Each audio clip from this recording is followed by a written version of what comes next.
Hello movie lovers, আশা করি সবাই বেশ ভালো আছেন। আজকে আমি এমন 4 বন্ধুর গল্প শেয়ার করব যাদের মূল কাজই ছিল চুরি করা। তবে তাদের চুরি করার ধরনটা একটু ভিন্ন ছিল। একদিন হঠাৎ এই 4 বন্ধু একটা বয়স্ক লোকের কাছ থেকে একটা ব্রিফকেস চুরি করে, আর সেই ব্রিফকেস তাদেরকে টেনে নিয়ে যায় এক ভয়ঙ্কর গ্যাংস্টারের কাছে। গ্যাংস্টার লোকটা তখন তাদেরকে ব্ল্যাকমেল করে তাদের কাছ থেকে মোটা অঙ্কের টাকা ডিমান্ড করে। টাকার অঙ্ক শুনে 4 বন্ধুর মাথায় হাত পড়ে যায়। তারা এত টাকা কখনো স্বপ্নেও দেখেনি, বাস্তবে জোগাড় করা তো দূরের কথা। কিন্তু গ্যাংস্টার লোকটা তাদের কোনো কথা পাত্তাই দেয় না। এখন প্রশ্ন হলো, ছেলেগুলো কি পারবে ওই টাকাগুলো জোগাড় করতে, নাকি গ্যাংস্টারের গুলিতে মরতে হবে তাদের, নাকি এই টাকা জোগাড় করার জন্য তারা এমন কিছু ঘটাবে যেটা আমরা কল্পনাও করছি না। চলুন এই অসাধারণ কাহিনীটা এনজয় করি 2014 সালের প্লাস্টিক নামের মুভিটা থেকে। মূলত বাস্তব ঘটনার উপর ভিত্তি করে এই মুভিটা তৈরি করা হয়েছে, তাই আর অন্য 10টা মুভি থেকে ডেফিনেটলি এটা স্পেশাল। গল্পের শুরুতেই আমরা স্যামকে ক্রেডিট কার্ড দিয়ে অনলাইনে অনেকগুলো দামি গহনা অর্ডার করতে দেখি। পরদিন সে আর তার বন্ধু ফার্দি সেই গহনা রিসিভ করতে যায়। অন্যদিকে তাদের আরেক বন্ধু রাফা একটা সুপার শপে ক্যাশিয়ার হিসেবে কাজ করত। একদিন তার কাছে এক বড়লোক কাস্টমার আসে। লোকটা যখন বিল পে করার জন্য তার ক্রেডিট কার্ড সোয়াইপ করে, তখন সিসিটিভি ক্যামেরায় তার কার্ডের ডিটেলস এবং পিন নাম্বার রেকর্ড হয়ে যায়। লোকটা চলে যাওয়ার পর রাফা একটা অদ্ভুত হাসি দেয়, আর তার এই হাসির পেছনের রহস্যটা আমরা সামনেই জানতে পারবো। তো সেদিন কাজ শেষ করে রাফা আর তার বন্ধু ইয়াসির একসাথে বাড়ি ফিরছিল। রাস্তায় তারা একটা দামি গাড়ি দেখে থমকে যায়। তারা গাড়িটার কাছে গিয়ে দেখে একজন বয়স্ক লোক গাড়ির ভেতরে একটা মেয়ের সাথে সময় কাটাচ্ছে। রাফা তৎক্ষণাৎ ক্যামেরা বের করে সেগুলো শ্যুট করতে শুরু করে।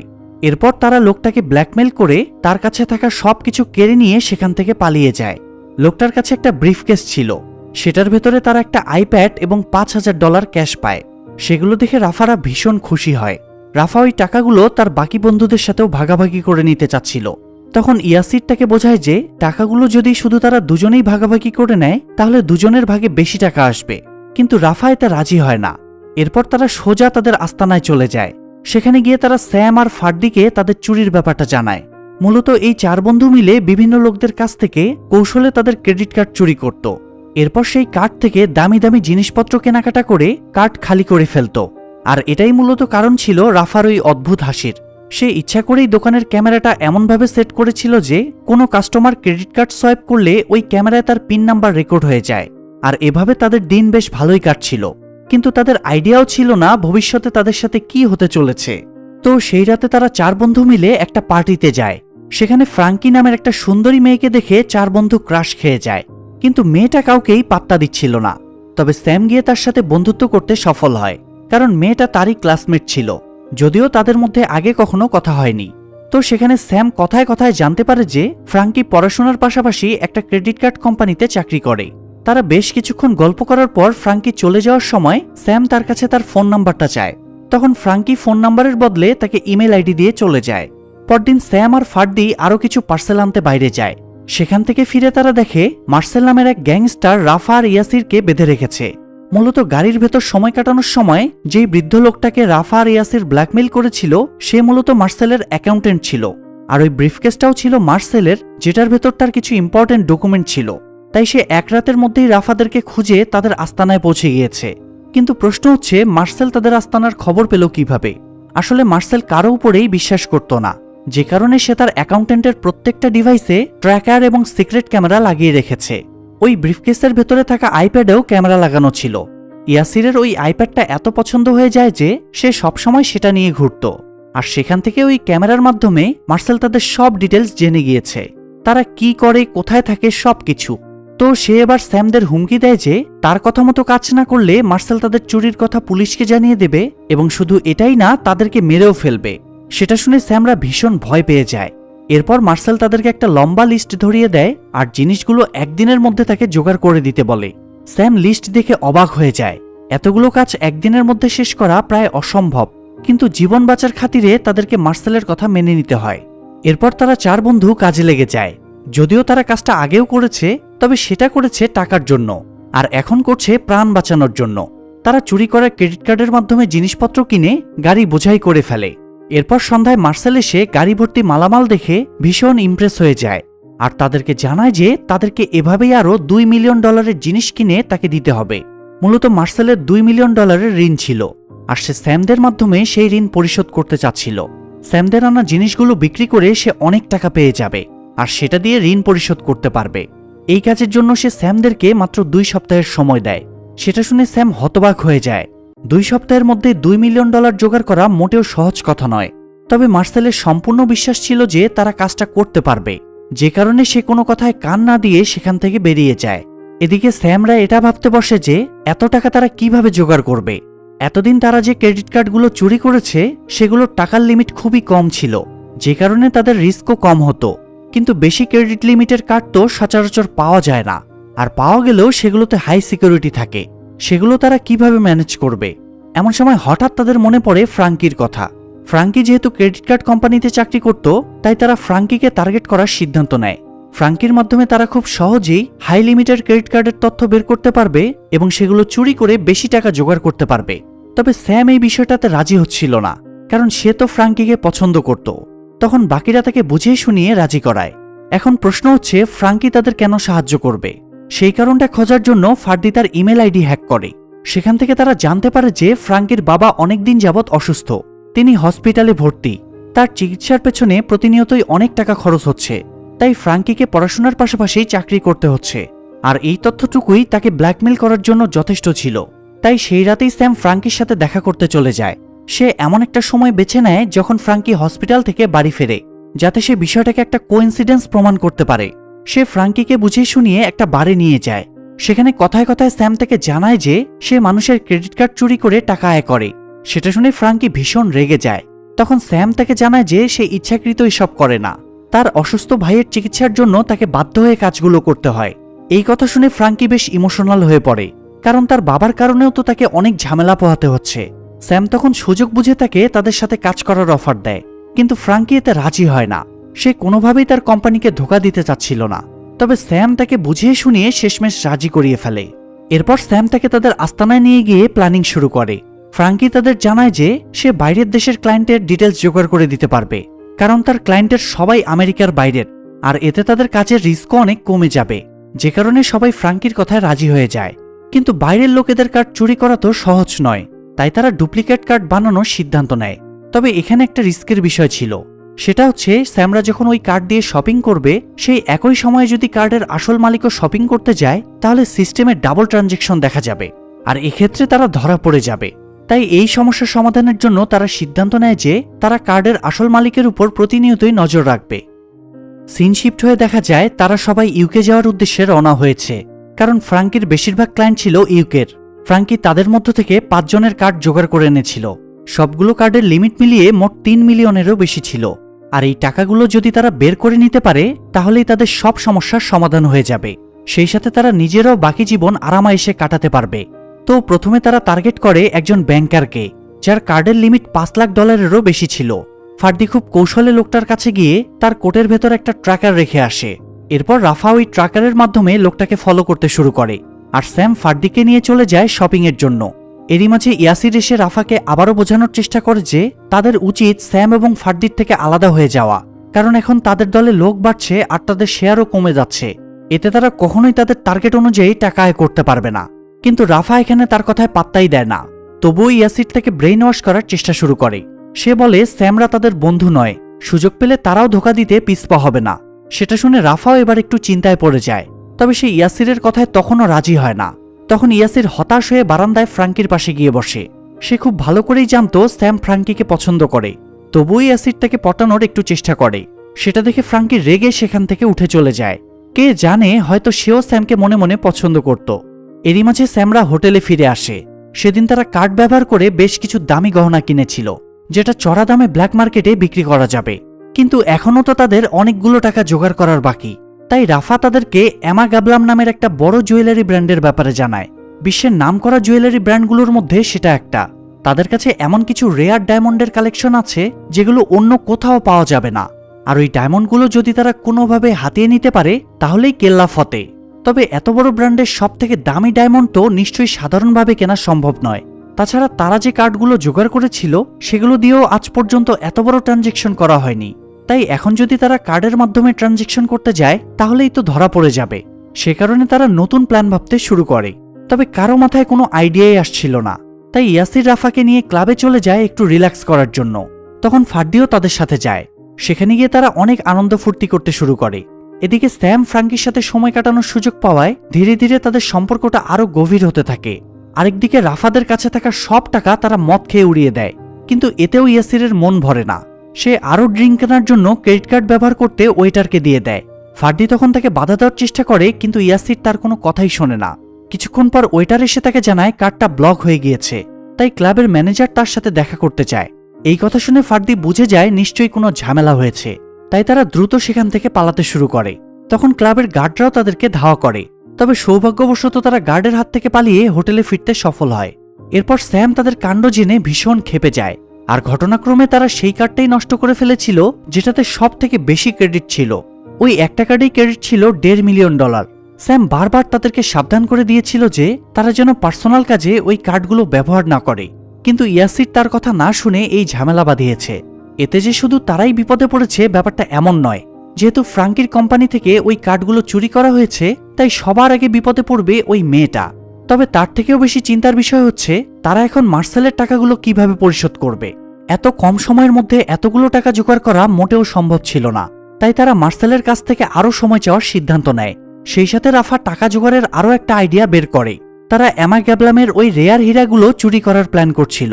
তখন ফ্রাঙ্কি এসে তাদের জানায় যে তাদের কাছে যে কার্ডগুলো আছে সেটা দিয়ে ওই হীরাগুলো কেনা সম্ভব নয়।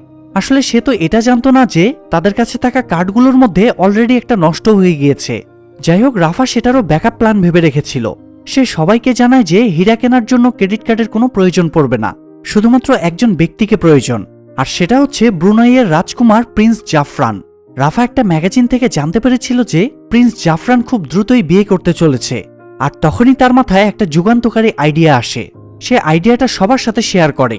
সবার কাছে আইডিয়াটা বেশ ভালো লেগে যায়। যদিও কাজটা খুবই রিস্কি ছিল, তবুও তারা রাজি হয়ে যায়, কারণ এছাড়া তাদের কাছে দ্বিতীয় কোনো অপশন ছিল না। যদি তারা কোনোভাবে কাজটা কমপ্লিট করতে পারে তাহলে আর তাদের কখনো পিছনে ফিরে তাকাতে হবে না। তবে সেই আইডিয়াটা আসলে কি সেটা জানার জন্য আমাদেরকে একটু অপেক্ষা করতে হবে। তো পরদিন স্যামরা ফ্রাঙ্কিকে জানিয়ে দেয় যে তার সবথেকে দামি কার্ডটা নষ্ট হয়ে গিয়েছে।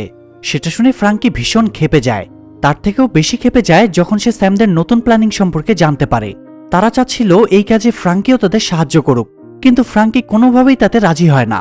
তখন স্যাম তাকে বোঝায় যে এই একটা কাজ সঠিকভাবে শেষ করতে পারলে তাদেরকে আর কখনোই টাকার অভাব দেখতে হবে না, তাদের কোনো চাকরিও করতে হবে না, সারা জীবন হেসে খেলে কাটাতে পারবে। এইসব কথা শুনে ফ্রাঙ্কি শেষমেশ রাজি হয়ে যায়। এরপর তারা চলে যায় লন্ডনে তাদের প্ল্যান অনুযায়ী কাজ করার জন্য। সেখানে তারা তাদের পরিচিত এক লোকের বাড়িতে ওঠে। বাড়িটা এমা গ্যাবলামের হেড অফিসের ঠিক পাশেই ছিল। এরপর তারা প্রিন্স জাফরান এবং এমা গ্যাবলামের ম্যানেজারের সব ডিটেলস জোগাড় করে। সব তথ্য হাতে পাওয়ার পর স্যাম প্রিন্স জাফরানের পার্সোনাল সেক্রেটারি মুস্তাফার অফিসে এমা গ্যাবলামের ম্যানেজার সেজে ফোন করে। ফোনটা রিসিভ করে মুস্তাফার অ্যাসিস্ট্যান্ট। তখন স্যাম ওই অ্যাসিস্ট্যান্ট মেয়েটাকে জানায় যে তারা প্রিন্সের এঙ্গেজমেন্টের জন্য কিছু রেয়ার ডায়মন্ড রিং এর কালেকশন দেখাতে চাচ্ছে, যেগুলো অবশ্যই প্রিন্স পছন্দ করবে। তখন মেয়েটা তাকে জানায় যে প্রিন্সের এঙ্গেজমেন্টের তারিখ তো এখনো ফাইনাল হয়নি, তাহলে সে এখনই কেন এঙ্গেজমেন্টের রিং কিনতে যাবে।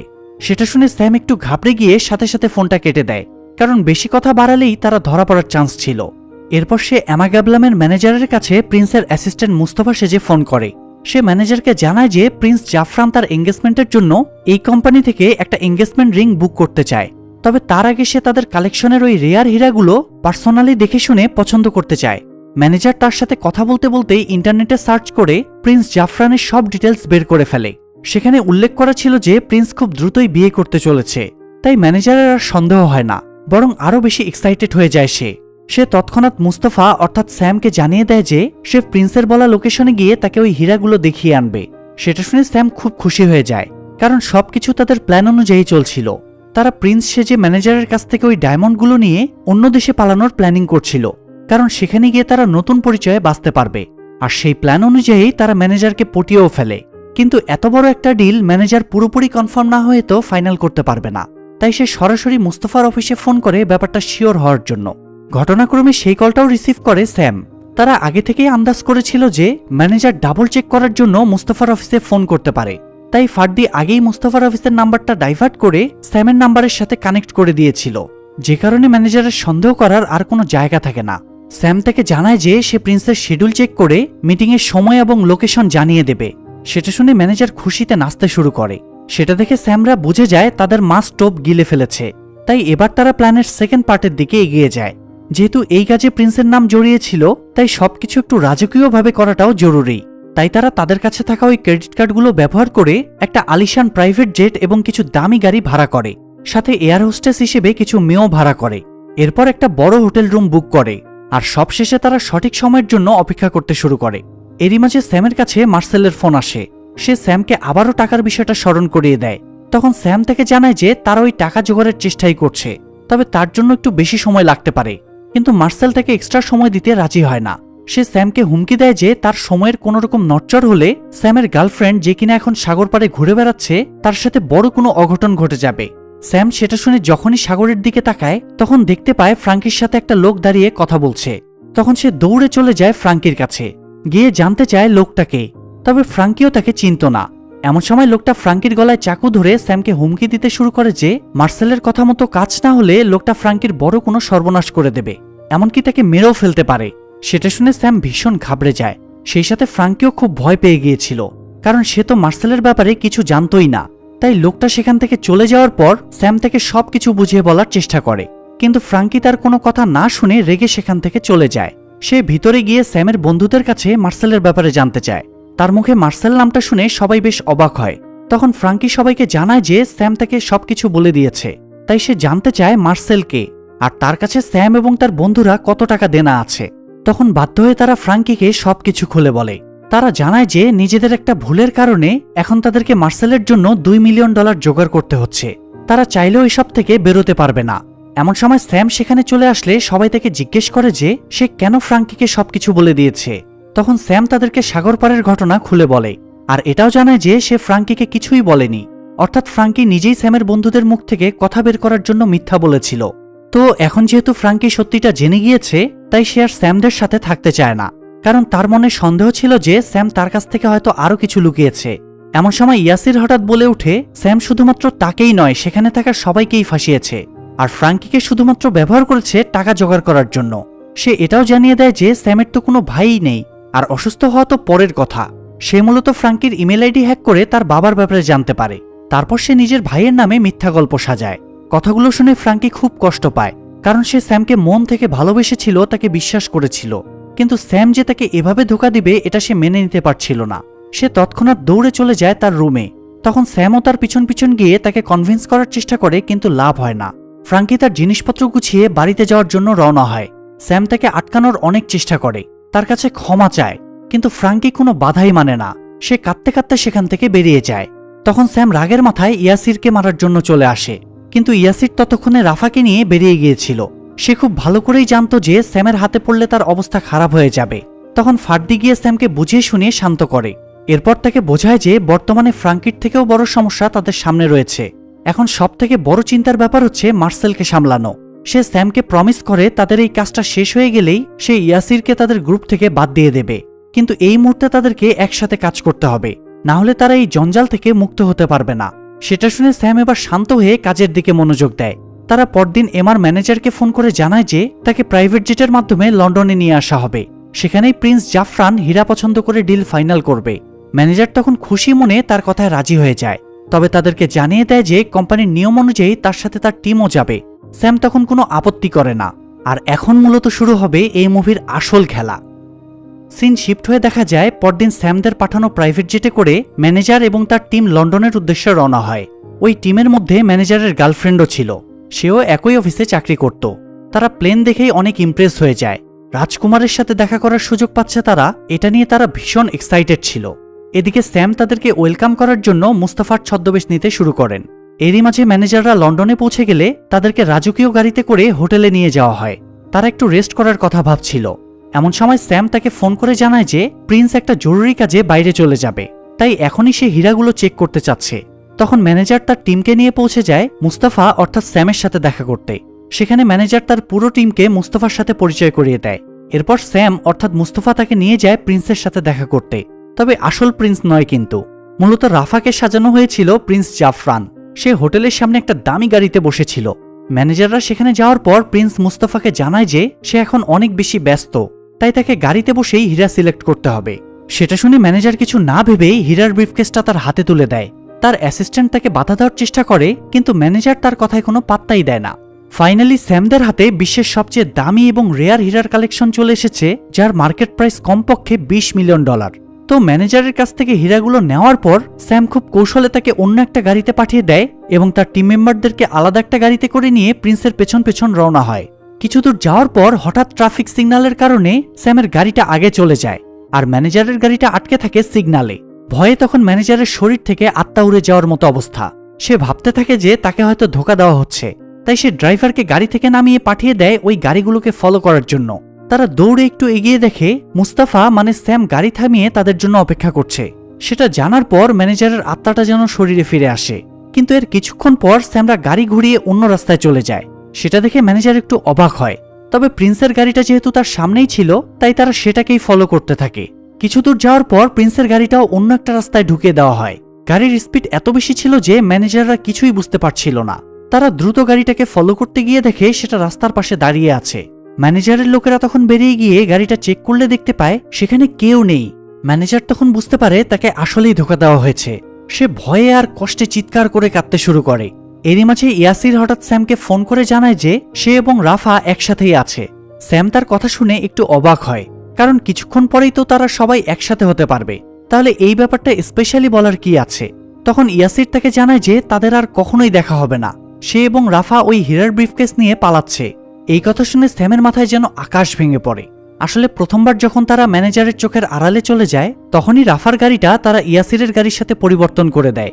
দুজনের গাড়ির মডেল যেহেতু একই ছিল তাই ম্যানেজার কিছুই বুঝতে পারে না। এরপর রাফা অন্য একটা রাস্তায় গিয়ে বাকিদের জন্য অপেক্ষা করতে থাকে। তখনই তার কাছে ইয়াসিরের ফোন আসে, তবে ফোনটা রিসিভ করার আগেই ব্যাটারি ডেড হওয়ার কারণে রাফার ফোনটা বন্ধ হয়ে যায়। তাই সে তার ড্রাইভারের ফোন দিয়ে ইয়াসিরকে কল ব্যাক করে। তখন ইয়াসির তাকে আবারও বোঝায় যে তাদের কাছেই যেহেতু হীরাগুলো আছে তাই তারা যদি সেগুলো নিয়ে পালিয়ে যায় তাহলে দুজনেই $10 মিলিয়ন করে ভাগে পাবে। আসলে ইয়াসির আর স্যামদের সাথে থাকতে চাচ্ছিল না, এমনকি সে হয়তো সুযোগ পেলে এই হীরা নিয়ে একাই পালিয়ে যেত, কিন্তু ব্রিফকেসটা যেহেতু রাফার কাছে রয়েছে তাই সে রাফার সাথেই সেগুলো ভাগাভাগি করার কথা ভাবছিল। এমনকি সে ওই হীরার জন্য কাস্টমারও ঠিক করে রেখেছিল। যদিও রাফা প্রথমে তার বন্ধুদের সাথে প্রতারণা করতে রাজি হয় না, কিন্তু পরবর্তীতে ইয়াসিরের কথায় এবং $10 মিলিয়নের লোভে সে রাজি হয়ে যায়। এরপর সে ইয়াসিরের কথা মতো গাড়ি থেকে নেমে পাশের একটা হোটেলের ভেতর ঢুকে যায়। ড্রাইভার সেটা দেখে একটু অবাক হয়। তখন রাফা তাকে জানায় যে ওই হোটেলে তার একটা জরুরি কাজ আছে। এদিকে ইয়াসির ততক্ষণে ম্যানেজারের চোখকে ফাঁকি দিয়ে পালিয়ে যায় আর স্যামকে জানিয়ে দেয় যে তারা আর একসাথে থাকবে না। এরপর সে আর রাফা হীরাগুলো নিয়ে সেখান থেকে পালাতে শুরু করে। অন্যদিকে স্যামরা এটা নিয়ে টেনশন করছিল যে এখন তারা মার্সেলকে কিভাবে সামলাবে। এমন সময় হঠাৎ স্যামের মনে পড়ে সে ওই ব্রিফকেসের ভেতর একটা ট্র্যাকার লাগিয়ে দিয়েছিল। ব্যাপারটা খুবই স্বাভাবিক, এতগুলো টাকার জিনিস নিয়ে তো কারো উপর ভরসা করা মোটেও উচিত নয়, আর তার সেই সিদ্ধান্তটাই সঠিক প্রমাণিত হয়েছে। যাই হোক, তারা ওই ট্র্যাকার অনুযায়ী ব্রিফকেসটা ফলো করতে শুরু করে। আরেকদিকে ম্যানেজার পুলিশকে হীরা চুরির বিষয়টা জানালে তারা উল্টো ম্যানেজারকেই সন্দেহ করতে শুরু করে। তারা ম্যানেজারকে বিভিন্ন রকম প্রশ্ন করতে থাকে, কিন্তু ম্যানেজারের কাছে সেসবের কোনো উত্তরই ছিল না, কারণ সে যে প্রিন্সের কথা শুনে একটু বেশি এক্সাইটেড হয়ে গিয়েছিল সেটা অস্বীকার করার কোনো উপায় নেই, আর এই এক্সাইটমেন্টটাই তার জন্য কাল হয়ে দাঁড়িয়েছে। এরই মাঝে স্যামের কাছে মার্সেলের ফোন আসে। সে স্যামের কাছে জানতে চায় যে টাকাটা সে কখন হাতে পাবে। তখন স্যাম তার কাছে আরও কিছুক্ষণ সময় চায়। সেই সময় মার্সেল তাকে জানায় যে সে অলরেডি ফ্রাঙ্কিকে কিডন্যাপ করে নিয়েছে, তাই স্যাম যদি নির্ধারিত সময়ের মধ্যে টাকা দিতে না পারে তাহলে ফ্রাঙ্কির সাথে ভয়ঙ্কর কিছু ঘটে যেতে পারে। সেটা শুনে স্যাম ভীষণ ঘাবড়ে যায়। সে বুঝতে পারছিল না তার এখন রাফাদের ফলো করা উচিত নাকি ফ্রাঙ্কিকে বাঁচাতে যাওয়া উচিত। অনেক ভাবনা চিন্তার পর তার মাথায় একটা আইডিয়া আসে। সে ট্র্যাকারের মাধ্যমে জানতে পারে যে রাফারা বর্তমানে একটা হোটেলে আছে, তাই সে টাকা নেওয়ার জন্য মার্সেলকে ওই হোটেলে আসতে বলে। মার্সেল সেখানে পৌঁছানোর আগেই স্যামরা সেখানে পৌঁছে যায় এবং আড়াল থেকে মার্সেলের জন্য অপেক্ষা করতে শুরু করে। কিছুক্ষণের মধ্যেই মার্সেল সেখানে পৌঁছে যায়। তারা গাড়ি থেকে নেমে হোটেলের ভেতর যেতে শুরু করে, তবে তাদের সাথে ফ্রাঙ্কি ছিল না। ঘটনাক্রমে মার্সেল তার গাড়ির ভেতর তার সেই বৃদ্ধ অ্যাকাউন্টেন্টকে রেখে গিয়েছিল, তাই স্যামরা গিয়ে ওই বৃদ্ধ লোকটাকে পাকড়াও করে। তখন লোকটা তাদেরকে জানিয়ে দেয় যে ফ্রাঙ্কি গাড়ির ভেতরেই আছে। তখন স্যামরা সেখান থেকে ফ্রাঙ্কিকে উদ্ধার করে। এদিকে ইয়াসির তখন কাস্টমারের সাথে হীরার ডিল করছিল। তখনই হঠাৎ সেখানে মার্সেল পৌঁছে যায়। তাকে দেখে বেচারা ভয়ে দৌড়ে গিয়ে সোফার নিচে লুকিয়ে পড়ে। রাফাও তাকে দেখে লুকিয়ে যায়। তখন ওই হীরার কাস্টমার এবং মার্সেলের গ্রুপের মধ্যে গোলাগুলি শুরু হয়। সেই শব্দে রাফারা দুজনেই ভীষণ ভয় পেয়ে যায়। গোলাগুলিতে দুই পক্ষের অনেকেই মারা যায়। দুর্ভাগ্যবশত রাফার পায়েও একটা গুলি লাগে। একটা পর্যায়ে মার্সেল ওই হীরার কাস্টমারকে মেরে ফেলে, কিন্তু এসবের মাঝে সে নিজেও আহত হয়ে যায়। তখন সুযোগ বুঝে ইয়াসির ওই হীরাগুলো নিয়ে সেখান থেকে পালাতে শুরু করে। রাফার দিকে একবার ফিরেও তাকায় না সে। রাফাও তখন আর কোনো উপায় না পেয়ে খোঁড়াতে খোঁড়াতে সেখান থেকে পালাতে শুরু করে। ততক্ষণে গোলাগুলির শব্দ শুনে পুলিশ সেখানে পৌঁছে গিয়েছিল। তবে রাফারা তাদের চোখকে ফাঁকি দিয়ে সেখান থেকে পালাতে সফল হয়, কিন্তু পুলিশ তাদের পিছন ছাড়ে না। সেটা দেখে ইয়াসির দৌড়ে গিয়ে একটা গাড়ি হাইজ্যাক করে সেখান থেকে পালাতে শুরু করে। এদিকে রাফার পায়ে যেহেতু গুলি লেগেছিল তাই সে আর পালানোর সুযোগ পায় না, সে পুলিশের হাতে ধরা পড়ে যায়। অন্যদিকে পুলিশের সাইরেন শুনে মার্সেলও কোনো মতে সেখান থেকে বেরিয়ে আসে। স্যাম তখনও বাইরে অপেক্ষা করছিল। সেটা দেখে মার্সেল তার গাড়িতে উঠে বসে। তখন স্যামরা বাধ্য হয়ে তাকে নিয়েই সেখান থেকে পালাতে শুরু করে। ঘটনাক্রমে রাস্তায় হঠাৎ ইয়াসিরের গাড়ির সাথে তাদের গাড়ির অ্যাক্সিডেন্ট হয়ে যায়, আর সেই অ্যাক্সিডেন্টে ইয়াসির এবং মার্সেল দুজনেই মারা যায়। সেই সাথে স্যামও গুরুতরভাবে আহত হয়। এরই মাঝে সে ট্র্যাকারের মাধ্যমে জানতে পারে যে ইয়াসিরের গাড়ির ভেতরেই হীরা আছে। তখন সে ফার্দিকে পাঠিয়ে দেয় হীরা নিয়ে আসার জন্য। ফার্দি তখন হীরাগুলো নিয়ে সেখান থেকে পালিয়ে যায়, আর পুলিশ এসে স্যামকে অ্যারেস্ট করে নিয়ে গিয়ে রাফার সাথে বসিয়ে দেয়। তখন রাফা অনুতপ্ত হয়ে তার কাছে ক্ষমা চায়, কারণ সে ভুল মানুষকে বিশ্বাস করেছিল। তখন স্যামও তাকে ক্ষমা করে দেয়। এর 2 বছর পর তারা দুজন জেল থেকে বেরিয়ে আসে। তখন রাফা আবারও গিয়ে তার সুপার শপের চাকরিতে জয়েন করে। অন্যদিকে আমরা ফ্রাঙ্কিকে দেখতে পাই, যে কিনা তার নতুন বয়ফ্রেন্ডের সাথে একটা রেস্টুরেন্টে গিয়েছিল। এমন সময় হঠাৎ একজন ওয়েটার এসে তার বয়ফ্রেন্ডকে একটা ফোনের কথা বলে ডেকে নিয়ে যায়। সেই সময় হঠাৎ অন্য একজন ওয়েটার এসে ফ্রাঙ্কির সামনে একটা খাম রেখে দিয়ে চলে যায়। ফ্রাঙ্কি কৌতূহলবশত খামটা খুললে সেটার মধ্যে কিছু দামি হীরা দেখতে পায়। সেগুলো দেখেই সে বুঝে যায় স্যামি ওয়েটার সেজে তার সামনে এসেছিল। হীরাগুলো পেয়ে সে ভীষণ খুশি হয়, কিন্তু প্রশ্ন হচ্ছে স্যামের কাছে হীরাগুলো কোথা থেকে এলো। আসলে সেদিন স্যামের কথাতেই ফার্দি হীরাগুলো নিয়ে পালিয়ে গিয়েছিল, যাতে পুলিশ সেগুলোর ব্যাপারে জানতে না পারে। তো এরপর তারা ওই হীরাগুলো নিয়ে আজীবনের জন্য গায়েব হয়ে যায়। পুলিশ কখনোই আর হীরাগুলো উদ্ধার করতে পারেনি। আর এখানেই এই দুর্দান্ত গল্পটা শেষ হয়ে যায়। অন্যের জন্য কুয়া খুললে সেখানে নিজেকেই পড়তে হয়, এটার বাস্তব উদাহরণ আজকের গল্পটা। মার্সেল স্যামদেরকে ফাঁসিয়ে নিজের স্বার্থ উদ্ধার করতে চেয়েছিল, আর ইয়াসির চেয়েছিল তার বন্ধুদেরকে ধোঁকা দিতে, কিন্তু দুজনেরই পরিণতি হয় মৃত্যু। সব মিলিয়ে গল্পটা আমার কাছে দারুণ লেগেছে। তবে আপনাদের কাছে কেমন লাগলো সেটা অবশ্যই আমাদেরকে কমেন্টে জানাবেন, এবং পরবর্তী এক্সপ্লেনেশন দেখার জন্য চ্যানেলটা অবশ্যই সাবস্ক্রাইব করে রাখবেন।